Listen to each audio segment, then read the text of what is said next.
Una gota de sudor frío bajaba de su frente. En sus manos, en las que se apreciaba un considerable temblor, tenía un buen fajo de tratados para ser entregados a los viandantes de la calle El Progreso.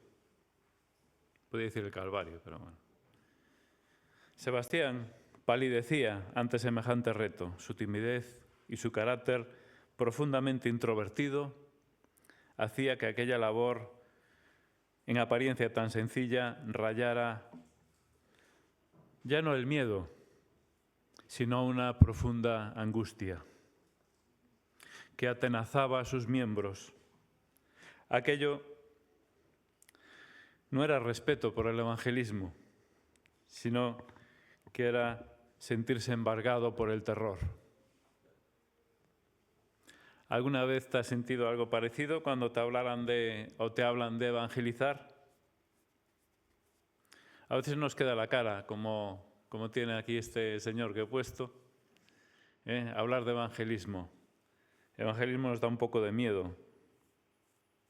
Bueno, pues no te preocupes, no estás solo. Esto nos pasa a muchos. Hoy vamos a hacer, aprovechando el texto que tenemos, que el texto es precisamente la primera campaña evangelística de la historia. Vamos a ver pues alguna cosa, vamos a decir un mini cursillo de cómo perder el miedo a evangelizar, aprovechando este texto que tenemos hoy. Esta primera campaña evangelística que vamos a ver, que se encuentra en Mateo, capítulo 10, verso 5. ¿Cómo perder el miedo a evangelizar? Vamos a ver, bueno, alguna cosita, ¿no?, que tal vez nos puede ayudar, pero por supuesto vamos a ver el texto. Primera campaña evangelística. Jesús escoge a 12 hombres para enviarlos a predicar. Estos son los 12 apóstoles, es decir, los 12 enviados, porque apóstol quiere decir eso, enviado. Me llama la atención, ¿verdad?, que con todas las personas que le seguían, con todo el potencial que podía desplegar en aquel momento Jesús, yo creo que podía poner Galilea patas arriba con una campaña. Sin embargo, escoge solamente a 12. Y alguno de ellos de dudosa reputación. En fin, ahí había celotes ahí, estaba Judas ahí por en medio, un recaudador de impuestos. No sé si sería el mejor grupo, ¿no?, para esa primera campaña en la historia de evangelismo. Llama la atención. Tampoco la preparación, ¿verdad? Hay pescadores bastante, no sé si decir incultos no es la palabra, ¿no?, pero bueno, seguramente con poca preparación. Bueno, aquí probablemente en esto encontramos la primera lección, ¿no?, y es que Dios, con lo poco puede hacer mucho. Incluso con Sebastián, todo nervioso, puede hacer mucho. Incluso contigo y conmigo puede hacer mucho. Puede utilizarlo y hacer una gran obra con lo poco. Y por eso escogió un grupo pequeño, pero como sabéis, hizo una gran obra y está haciendo una gran obra, como es la extensión del Evangelio por todo el mundo. Y empezó con un grupo pequeño de 12 personas, tal vez, humanamente hablando, no las más adecuadas, pero sí para Dios. En manos de Dios se puede hacer mucho. Ahora bien, para comenzar en este texto, tengo que pisar un poco el texto que trató Pedro la semana pasada, porque es indispensable. Bueno, como siempre la letra pequeña. Bueno, este es el texto que podéis ver en Mateo 9, 36, 37 y 38. Es un texto clave para entender este texto que vamos a tratar hoy, porque es la preparación. Sin este texto, sin entender esto, no tiene sentido lo que vamos a hablar hoy, porque no tiene sentido enviar a nadie, ¿vale? Mateo 9, 36 dice lo siguiente: y viendo las multitudes, tuvo compasión de ellas, porque estaban angustiadas y abatidas como ovejas que no tienen pastor. Entonces dijo a sus discípulos: la mies es mucha, pero los obreros pocos. Por tanto, rogad al Señor de la mies que envíe obreros a su mies. Es necesario empezar por aquí. Es necesario empezar por la preparación y hace falta estos 3 elementos imprescindibles para la evangelización, para esa primera campaña. Por eso lo menciono, y ya lo trató Pedro la semana pasada, nos hizo mucho énfasis en el tema también de la compasión, ¿verdad? Como escuchamos, algo tan importante. Pero aquí encontramos 3 cosas: compasión, visión y oración. Sin esas 3 cosas no podemos salir a evangelizar. No tiene sentido el envío a la misión si no se cumplen estos 3 requisitos previos. Si no hay compasión, ¿cómo podemos ir a la misión? ¿Cómo podemos hacer la misión? No tiene sentido la misión. Necesitamos la compasión. Si no tenemos la visión, es decir, si no vemos la mies, la visión es ver la mies, donde dice levantar los ojos y mirad, ahí está la mies. ¿Qué es la mies? Es ese cereal para recoger. Si no vemos que está la mies para recoger, ¿cómo vamos a ir a recogerla? Es imprescindible, por lo tanto, tener la visión en segundo lugar y, por supuesto, una actitud de oración. Rogad al Señor de la mies para que envíe obreros a la mies. Es muy importante reconocer que si no nos sentimos enviados por el Señor, no estamos preparados. La preparación, imprescindible y necesaria para la evangelización. Preparación en este sentido, tener compasión por las personas que se pierden. Ver la necesidad y no ver como personas, como espigas vacías, sino ver como personas que pueden ser salvas por el poder del Evangelio. Eso es ver la mies. Y, por supuesto, tener una actitud de oración. Con esto solo ya estamos avanzando mucho. Ya hay mucho hablado de esto, de la evangelización y cómo y por qué y de qué forma perder el miedo a evangelizar.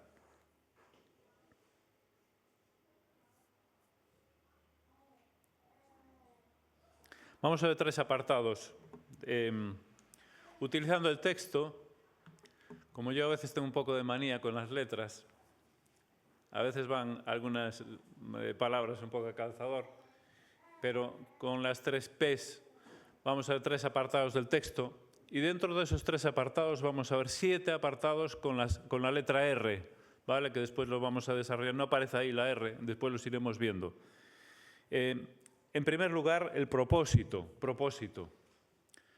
Cuando hablamos de evangelismo necesitamos un propósito. ¿Qué es propósito? Propósito es ¿qué queremos hacer? ¿Qué vamos a hacer? Propósito tiene que ver con la intencionalidad. Estoy buscando algo. El propósito no es a ver si surge. Propósito es tengo la intención de. Eso es propósito. Propósito, tengo la intención de. Muchas veces nuestros problemas, precisamente a la hora de evangelizar, es que nos falta propósito. Y este propósito tiene que ver con 3 apartados, como vamos a desarrollar también según el texto. Los destinatarios, a quienes va dirigido el mensaje, por supuesto el mensaje en sí, que vamos a dar, el que es el mensaje de salvación, que a veces nos vamos por los cerros de Úbeda y hablamos de todo menos del mensaje importante, que es el mensaje de salvación, y por supuesto con un objetivo de restaurar a las personas con el Evangelio. Ese es el objetivo. Tenemos que tener este propósito en nuestra cabeza. No es, bueno, a ver qué pasa. No, yo tengo este propósito, tengo esta intencionalidad. En segundo lugar, hay un procedimiento, y aquí el texto es curioso, ¿no? Porque esto envía a los discípulos allí por la zona de Galilea y les manda un procedimiento. Vamos a ver, el procedimiento sería cómo lo vamos a hacer, ¿no? Cómo lo llevamos a cabo. Aquí nos encontramos en este texto 2 aspectos. Obviamente es mucho más amplio, pero intento ceñirme un poco al texto. 2 aspectos. Cómo gestionamos la provisión, los recursos. Y en segundo lugar, el segundo aspecto, después vamos a verlo, está relacionado con nuestra imagen. Está relacionado con quién nos juntamos. Vamos a verlo después. Eso es el procedimiento. Y después, por último, tenemos la persecución. Tal vez encajaba mejor oposición, pero como no tiene la letra P, pues pongo ya directamente la persecución. Sabiendo que, teniendo en cuenta que, cuando vamos a evangelizar tenemos que tener en cuenta que va a haber oposición, de que va a haber rechazo, de que muchas personas nos van a decir que no quieren saber nada, que no les interesa. Pero esto también, como vamos a ver, forma parte del Evangelio. Pues con este bosquejo general vamos a ir desarrollando. Iba a leer el texto, pero no vamos a hacerlo. Vamos a leerlo progresivamente a medida que vamos viendo los apartados. Bueno, esto no sé por qué sale todo de golpe. Iba a salir de parte en parte, pero bueno, pues vamos de golpe. Hablando del propósito, 3 aspectos. Los receptores, quienes reciben el mensaje. Dice Jesús: a estos 12, Mateo 10:5, envió Jesús después de instruirlos. Bueno, letra un poco pequeña, pero supongo que se ve, por lo menos los que estáis adelante. Mateo 10:5, yo digo los textos por si no os alcanza a la vista. A estos 12 envió Jesús después de instruirlos, diciendo: no vayáis por camino de gentiles, no entréis en ninguna ciudad de los samaritanos, sino id más bien a las ovejas perdidas de la casa de Israel.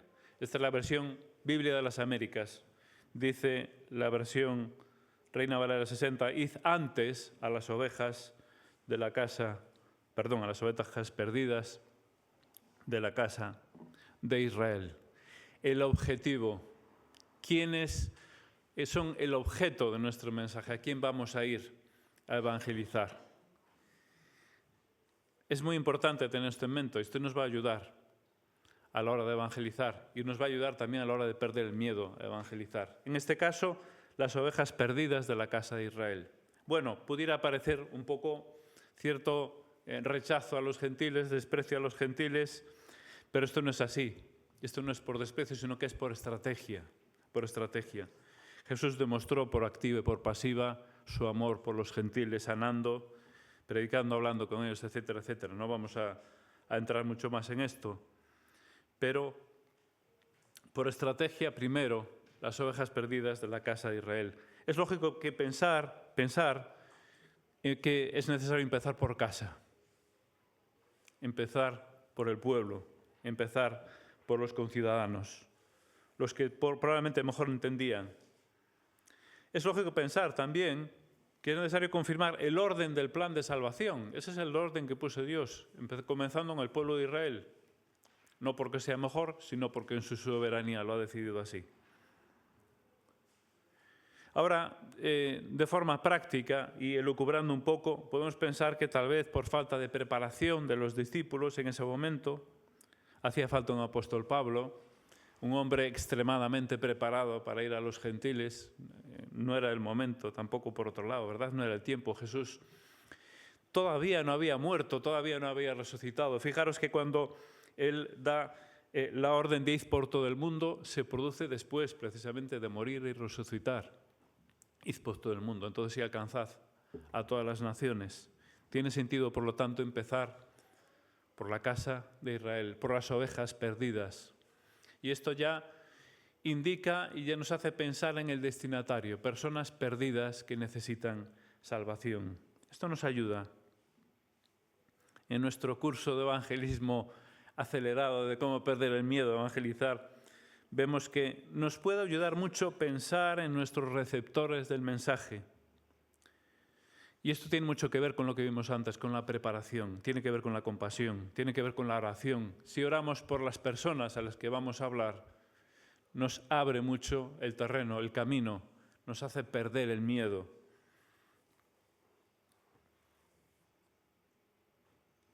Tiene mucho que ver con lo que vimos antes, pero también es importante conocer, en la medida de lo posible, a quién va dirigido el mensaje, con quién estamos hablando, conocer la situación. En segundo lugar, la revelación. Los receptores, la revelación, es decir, vamos a descubrir algo que seguramente no conocen. Algo habrán escuchado a lo mejor, pero muchos de ellos no conocen. Les revelamos un mensaje nuevo, algo novedoso, que es el mensaje de salvación. Verso 7. Y cuando vayáis, predicad diciendo: el reino de los cielos se ha acercado. Es decir, hay otro reino, hay otra forma de vivir que no tiene nada que ver con esta, que viene de Dios. Normalmente esta frase, así lo vemos en el Evangelio de Lucas, porque este es un texto paralelo que aparece también en Lucas y en Marcos. Lo vemos, perdón, en Marcos. En Marcos se habla de una palabra que siempre acompaña a esta frase, que es arrepentíos. Aquí no lo dice, pero allí sí lo dice. Y esa es una necesidad imperiosa también de las personas, ese cambio de rumbo de 180 grados de la vida, esa metanoia, ese cambio de mente, arrepentirse. El mensaje y lo que hablamos tiene que tener como objetivo presentar la esencia del Evangelio. Muchas veces, como dije antes, nos perdemos en las cosas que son accesorias, que son buenas, que son importantes, que está bien para introducirse, pero finalmente tenemos que llegar a la esencia del Evangelio. La esencia del Evangelio es la necesidad del arrepentimiento, es la necesidad de volverse a Dios, la necesidad de pedir perdón por los pecados y de reconocerse como pecador y postrarse a los pies de Jesús y entender lo que significa la cruz. Esta es la esencia del Evangelio. Necesitamos ir a la esencia tarde o temprano, que no sea al principio. Por estrategia podemos hacerlo más tarde. Pero tenemos un mensaje que dar. En el propósito, en nuestra mente tiene que estar, yo tengo que terminar hablando de algo de esto o tocar algo de esto con esta persona. ¿Entendéis cómo encaja dentro del propósito? Entonces, pensar en el destinatario, pensar en la revelación, en el mensaje que tengo que dar. Y, por supuesto, pensar que va a ser para restaurar. Y aquí, en este texto, es de forma física. Mirad cómo se produce la restauración. Sanad enfermos, resucitad muertos, limpiad leprosos, verso 8 del capítulo 10. Expulsad demonios, de gracia recibisteis, dad de gracia. Sanidad.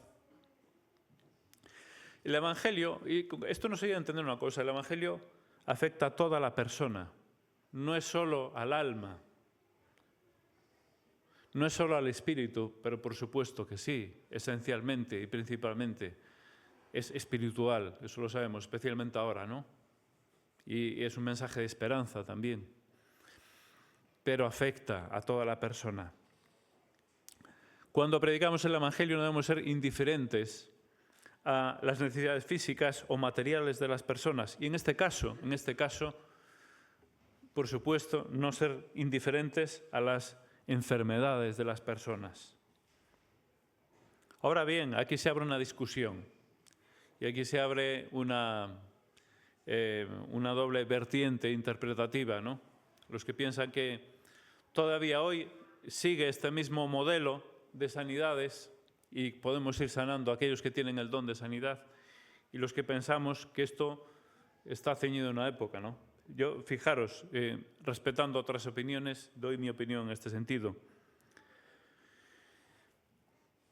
Teniendo en cuenta que no todos estaremos de acuerdo y respetando otras opiniones, que esta es una sanidad delegada para una misión específica. Fijaros que justo antes de enviarlos, los embiste de ese poder y los envía.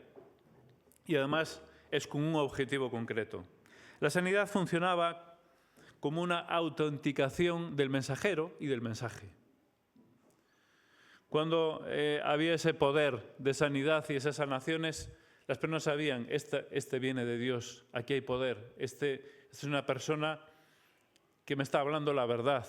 Es decir, ¿entendéis? La sanidad, los milagros ayudaban a esto, a autenticar el mensaje y al mensajero. Ahora, tenemos que entender la situación, era un mensaje nuevo. No tenía todavía un soporte doctrinal, tendría que formarse el soporte doctrinal. Había efectivamente el Antiguo Testamento, pero faltaba todo el soporte doctrinal del Nuevo Testamento. Las Escrituras no estaban completas. La autoridad de sanar y echar fuera demonios está ligada al envío y al mensaje, como también vemos al final en la Gran Comisión en el libro de Marcos. Pero es un elemento que pierde peso en la medida en que la doctrina ya tiene respaldo en las Escrituras. Y que, como sabéis, posteriormente se completan las Escrituras, pero mientras tanto esto obviamente tiene su fuerza inicial y va perdiendo peso. Esto no quiere decir, y quiero que me entendáis bien, que Dios no siga haciendo milagros, que lo siga haciendo, que lo hace. Sigue mostrándose de diversas formas en distintas culturas, tal vez más en otras culturas que en la nuestra, lo sigue haciendo, por supuesto, pero lo que quiero decir es que el Evangelio ya no necesita el respaldo de los milagros, no necesita el respaldo de los milagros para ser extendido, porque ya tiene un respaldo bíblico, ya tenemos la palabra de Dios. Por lo tanto, no hay esa necesidad. No quiere decir que Dios no haga o no pueda hacerlo, que por supuesto que sí. Ahora, y ya con esto termino, vemos que hay falta de evidencia bíblica posterior para sostener un modelo de sanidad milagrosa continua en la Iglesia. Y por poner un ejemplo, el apóstol Pablo tenía don de sanidad. Sin embargo, dejó a Trófimo enfermo en Mileto. No sanó a Timoteo sus problemas de estómago, o Epafrodito, como sabéis, a punto de morir, pues no lo sanó de su enfermedad. Es decir, parece que la sanidad milagrosa es un poder no disponible en cualquier momento a una persona, sino que es un poder dado con un propósito específico, ceñido a los tiempos de la fundación de la Iglesia, y esto es igualmente aplicable, este es mi punto de vista, para las lenguas y para la profecía. Este es mi punto de vista. Insisto, obviamente respetando otras opiniones. Ahora bien, hablando de ese cursillo que tenemos para perder el miedo al evangelismo, creo que no debemos ser indiferentes a las necesidades de las personas. Y hay iglesias y personas que dicen, no, la obra social, eso va al margen, eso no tiene nada que ver con el evangelismo. No. Una persona que necesita pan, darle pan es evangelizar. El pan lo acompañamos con el mensaje del Evangelio, pero el pan también es el Evangelio. Creo que no debemos descuidar esto. Y estas sanidades refuerzan esta idea, que el Evangelio no está ajeno a las necesidades humanas, como pueden ser enfermedad, como pueden ser, en fin, dificultades económicas, etcétera, etcétera.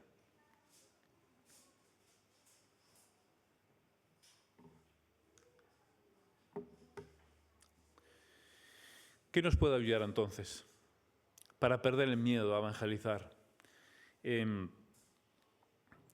Pensar en los receptores nos ayuda a pensar que realmente necesitan el Evangelio. Cuando tú piensas y asumes que la persona a la que vas a hablar necesita el Evangelio, esto te va a ayudar a perder un poco el miedo. En cuanto al mensaje, tienes que pensar que estás dando una buena noticia. ¿Qué noticias vemos cada día en la televisión? ¿Qué noticias vemos en este mundo? ¿Qué desastre al que vamos? Estamos dando una buena noticia. Tenemos que asumir esto. Y la persona a la que vas a hablar y a la que estás enfocado, si piensas, es una buena noticia que le voy a dar, esto te va a ayudar a perder el miedo a esa noticia. Pero tienes que pensar también cuál es el efecto del Evangelio. Porque el Evangelio no es para... Sí, a veces lo pones en problemas, porque puedes traer separación familiar. Sí, es cierto que el Evangelio puede traer alguna circunstancia, pero el Evangelio lo que va a hacer es restaurar a la persona. Entonces, yo pienso, lo que le voy a dar a entregar a esa persona, lo que le voy a decir, puede restaurar su vida. Creo que nos va a ayudar a perder ese miedo, ese terror a veces que tenemos a evangelizar, ¿no? Es decir, lo que estoy diciendo es bueno, es necesario para él. En cuanto al propósito, ahora vamos al procedimiento. El procedimiento, tenemos aquí dos aspectos. Por un lado, los recursos, seguimos con las R, los recursos, y por otro lado, la reputación. Vale, en cuanto a los recursos, verso 9 del capítulo 10. No os proveáis de oro ni de plata, ni de cobre para llevar en vuestros cintos, ni de alforja para el camino, ni de 2 túnicas, ni de sandalias, ni de bordón, porque el obrero es digno de su sostén. Curioso, ¿verdad? No vayáis con muchas provisiones, id con lo justo. Es como si dijéramos, id con lo puesto. Qué poca previsión, ¿no? Podríamos pensar. No, id con lo opuesto. Obviamente pensamos que no iría muy lejos en el entorno de Galilea, pero bueno, pero aún así, a ver un poco de previsión, Señor, por favor. No vayáis con lo justo, con lo opuesto. Bueno, aquí hay una lección clara, ¿verdad? Y es evidente, es evidente. Aprended a depender del Señor. Y es que el evangelismo es dependencia del Señor. Y el evangelismo no es lo que hacemos nosotros, nuestros recursos, nuestras capacidades, porque esto podemos extrapolarlo a más cosas. No solamente a los recursos, ¿no? Lo que lleva, la alforja, ¿no? No es solamente eso, vamos a extrapolarlo a todas las más cosas. Cuando queremos hacer algo de evangelismo, tenemos que pensar que los recursos están en el Señor. No los ponemos nosotros, aunque sí los ponemos, ¿entendéis, verdad? Pero son del Señor y están en manos del Señor. Necesitamos aprender a depender del Señor. Por eso el Señor les dice, no vayáis con mochila cargada, no. Vais con lo justo, con lo opuesto. Dios os va a proveer. Creo que aquí hay una lección muy importante, ¿verdad? Aprender a descansar en el Señor. Nosotros que somos, ya lo dice el apóstol Pablo, meros colaboradores suyos, pero la obra ¿quién la hace? Porque nosotros no convencemos. Podemos ser muy elocuentes, pero no vamos a convencer a nadie. Es el Espíritu que convence a las personas. No nos olvidemos de esto. Dios provee de los recursos y de todo para la obra. Esto es importante en este procedimiento. Y bueno, reputación. Vamos a leer este texto curioso. No es habitual hoy en día en nuestra cultura, en nuestro contexto, pero vamos a intentar interpretarlo, a ver qué quiere decir. Y en cualquier ciudad o aldea, verso 11, donde entréis, averiguad quién es digno de ella y quedaos allí hasta que os marchéis. Y al entrar en la casa, dadle vuestro saludo de paz. Verso 13. Y si la casa es digna, que vuestro saludo de paz venga sobre ella. Si no es digna, que vuestro saludo de paz vuelva a vosotros. Bueno, aquí nos encontramos una cuestión que no siempre le damos la importancia que tiene, y la tiene, la imagen. Porque finalmente es una cuestión de imagen. Imaginaros por un momento que los enviados posen en una casa de una persona con muy mala reputación, con una persona de mala fama. Esto también va a repercutir no solo en la imagen, sino también en el mensaje que van a dar. Esto va a afectar al mensaje y de hecho afecta, ¿verdad? A cómo la persona que escucha, sabiendo de dónde viene, sabiendo con quién está, afecta al mensaje. Entonces, es importante conservar la reputación y la imagen cuando hablamos del Evangelio. Tiene que ver con quién nos juntamos en este caso. El saludo de paz es como una expresión de una bendición sobre la casa. Esto parece ser una costumbre judía. El shalom, desear la paz de Dios para ese hogar, pero que también pueden rechazarla. Y es curioso, ¿no? Esto que dice, en caso de que rechace esta bendición, como si volviera uno, ¿no? No se pierde, queda disponible para otra casa. Bueno, es llamativo esto, pero bueno, tiene que ver con esto, ¿no? Con bendecir la casa. Necesitamos ser conscientes, por lo tanto, de que nuestra imagen, nuestro testimonio, con quien nos acompañamos, debe acompañar al mensaje. Hay una reputación, y dice, mirad dónde vais a estar, porque tenéis una reputación. Bueno, también dice, donde estéis, quedad ahí todo el rato, no andáis de casa en casa, ¿no? A lo mejor como aquella casa es mejor, o dan mejores viandas, voy a la otra casa. No, quedaos en la casa de principio a final. Pero hay una reputación, una imagen, ¿no? Esto es importante. Pero, bueno, es importante tener en cuenta esto y vamos ahora ya al mini cursillo de cómo perder miedo a evangelizar. Dos cosas que ya he mencionado en cuanto a los recursos y en cuanto a las cosas. Al final, ya no es Dios proveerá, Dios provee.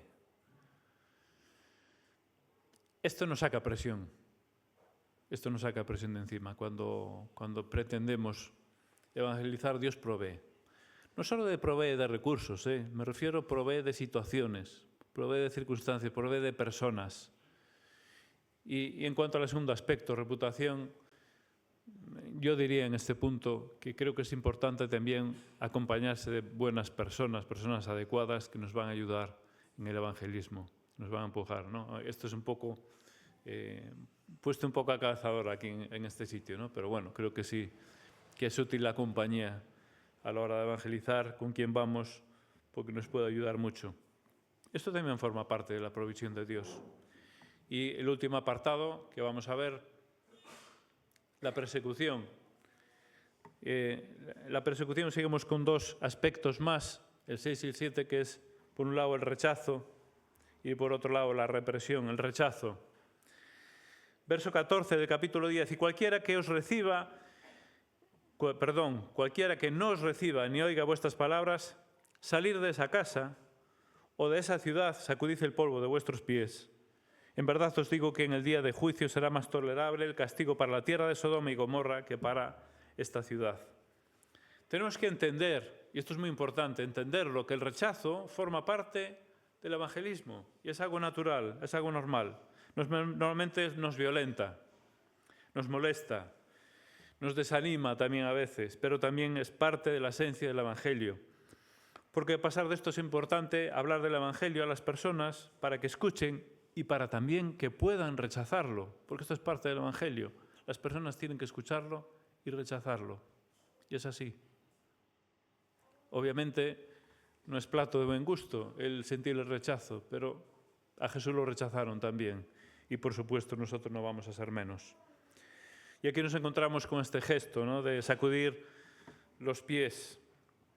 Parece ser que era una costumbre judía, ¿no? Es decir, no queremos llevarnos ni siquiera el polvo de vuestra casa o de esta ciudad. Es como decir que estamos en un lugar impuro, en un lugar inmundo. Nos sacudimos para no llevar nada de aquí. Es también un gesto de juicio, ¿no? Como dice el texto, de hecho. Habla de juicio. Salen de un lugar pagano impuro que es digno del juicio de Dios. Entonces sacuden los pies y entonces diciendo, bueno, dejamos en manos de Dios este lugar. Pero también con este simbolismo quiere decir, me libero de la responsabilidad. Yo me acuerdo del apóstol Pablo, es otra cosa, pero bueno, es parecido, ¿no? Cuando se sacuden los vestidos. Yo me voy a los gentiles, ¿recordáis, no? Es decir, yo me libero de la responsabilidad. En este caso, yo he predicado el Evangelio, lo habéis rechazado. Yo ya no tengo responsabilidad, me libero, sacudo los pies. También quiere decir un poco esto, ¿verdad? En este sentido. La responsabilidad entonces ya caía sobre aquellos que habían escuchado. Pero el rechazo no debe ser motivo de desánimo, ni de miedo, de vergüenza, porque forma parte de la realidad del Evangelio. Y el último punto que vemos es la represión. Es un texto un poco largo. Obviamente no voy a extenderme en desarrollarlo. No es el cometido, ¿no? Pero hablamos de persecución. Pero sí lo vamos a leer y menciono 2 o 3 cositas. Mirad, yo os envío como ovejas en medio de lobos. Por tanto, sed astutos como serpientes e inocentes como palomas. Pero cuidaos de los hombres, porque os entregarán a los tribunales y os azotarán en sus sinagogas. Estamos en el 18, Mateo 10, 18. Y hasta seréis llevados delante de gobernadores y reyes por mi causa, como un testimonio a ellos y a los gentiles. Pero cuando os entreguen, no os preocupéis de cómo o qué hablaréis, porque a esa hora se os dará lo que habréis de hablar. Porque no sois vosotros los que habláis, sino el Espíritu de vuestro Padre que habla en vosotros. Y el hermano entregará la muerte al hermano y el padre al hijo, y los hijos se levantarán contra los padres y les causarán la muerte. Y seréis odiados de todos por causa de mi nombre, pero el que persevera hasta el fin, este será salvo. Pero cuando os persigan en esta ciudad, huid a la otra, porque en verdad os digo que no terminaréis de recorrer las ciudades de Israel hasta que venga el Hijo del Hombre. Este texto tiene una doble aplicación. Por un lado, una aplicación en el mismo momento a aquellos que eran enviados allí a la zona de Galilea a predicar, a aquellos 12. Pero también, si nos fijamos en el texto, vemos que habla de cosas de los últimos tiempos, que ya no competen a ellos, sino que nos competen a nosotros, que estamos ahora en los últimos tiempos. Pasa esto con algunos textos, ¿verdad?, de la palabra. Esa aplicación inmediata, pero está claro que ellos, en esa salida que tenían, no iban a tener muchas de las circunstancias que se mencionan aquí, sino que están más referidas a los últimos tiempos. Por lo tanto, tenemos que tener en cuenta esto, ¿verdad? Esta doble aplicación que vemos para aquel momento, pero también para los últimos tiempos como discípulos de Jesús. Hay una realidad que es inevitable, insoslayable, que tenemos que entenderla, y es que el discípulo de Jesús va a ser perseguido, va a recibir hostilidad. Esto es casi inevitable. Esto es como si formara parte del salario. Y es difícil, a veces. Y por esto a veces podemos entender, ¿no?, que haya miedo, cierto miedo a evangelizar, por temor a ese rechazo, a esa hostilidad, por temor a la persecución. Pero es una realidad que está ahí y que tenemos que entenderla. 3 cosas he anotado que nos dice el texto. ¿Qué hacer ante la persecución? Ser astutos, dice, como serpientes. Tiene que ver con la inteligencia. Tiene que ver también con la prudencia, la cautela. Ir con tacto, cautela. Dice ser sencillos o inocentes, dice la versión de las Américas, dice la Reina Valera, ser sencillos. Esto es, pues eso, sencillez, sin mezcla, sin doblez. Ser puros, sin malicia, sin malicia. Bueno, el texto es el término inocente, sí, está bien. Es decir, ser honestos en nuestra vida, en todas las situaciones que nos pasen, es importante también. Y en tercer lugar, ser perseverantes. El que persevere hasta el fin será salvo. ¿Qué hacer ante la persecución? Como discípulos de Jesús tenemos que pensar o asumir que no vamos a encajar en este mundo. Por tanto, es normal que en determinados momentos seamos rechazados, incluso que haya cierta hostilidad hacia nosotros. Tenemos que dar gracias a Dios porque en España estamos en un momento bueno en ese sentido. Tenemos libertad para ir a la mesa del Calvario, para compartir el Evangelio. No tenemos. Ahora, sí que hay persecución ideológica terrible, terrible, contra el Evangelio. Terrible. No podemos decir, no, aquí hay mucha persecución. Ahora, de momento, físicamente, estamos íntegros. Hay muchos países que están literalmente asesinando a los creyentes. Pero bueno, gracias a Dios tenemos las puertas abiertas y podemos abrir las puertas de este local. Pero creo que debemos pensar que necesitamos ser perseverantes a pesar de eso. Y pensar que en nuestras vidas está el Espíritu, como dice ahí, que Él va a poner palabras en nuestra boca en momentos que nosotros no sepamos qué hablar, tranquilos, porque Él pondrá palabras en nuestra boca. Y con esto terminamos las últimas 2 de 7, las últimas 2 consejos o palabras o reflexiones que nos puedan ayudar a cómo perder el miedo a evangelizar. En cuanto al rechazo, no nos debe sorprender, porque es natural. Y el Evangelio va a ser rechazado y seguirá siendo rechazado. Pero habrá algunas personas que lo acepten. Seguramente las menos. Pero a pesar de eso, merece la pena. Pero no debe sorprendernos ni desanimarnos el rechazo. Y en segundo lugar, cuando haya hostilidad hacia nosotros, dificultades, pensar que vale la pena perseverar. Y he puesto aquí una frase de otro texto bíblico, porque el texto este nos recuerda que el Espíritu que está en vosotros hablará, ¿verdad?, por vosotros. Precisamente pensemos quién es el que está en nosotros. Eso nos puede animar a seguir adelante con la labor, porque mayor es el que está en nosotros que el que está en el mundo. Esto lo sabemos perfectamente. Y esto nos tiene que dar tranquilidad para, si salimos afuera, para si hablamos con alguien y notamos oposición y rechazo, pues no desanimarnos, que eso nos ayude a ser testigos de Él. Cada uno según, iba a decir según sus posibilidades, cada uno según su carácter, según su forma de ser. Dios utiliza a cada persona. Cada persona tenemos nuestros puntos fuertes, nuestros puntos débiles, nuestros prontos, nuestro carácter, nuestros miedos, nuestras fortalezas, pero Dios nos puede utilizar a cada uno de forma adecuada y de forma precisa, porque cada uno somos valiosos para llevar el Evangelio. Que el Señor nos ayude. Vamos a tener una oración, nos despedimos, tenemos aquí el cafecito para tomar.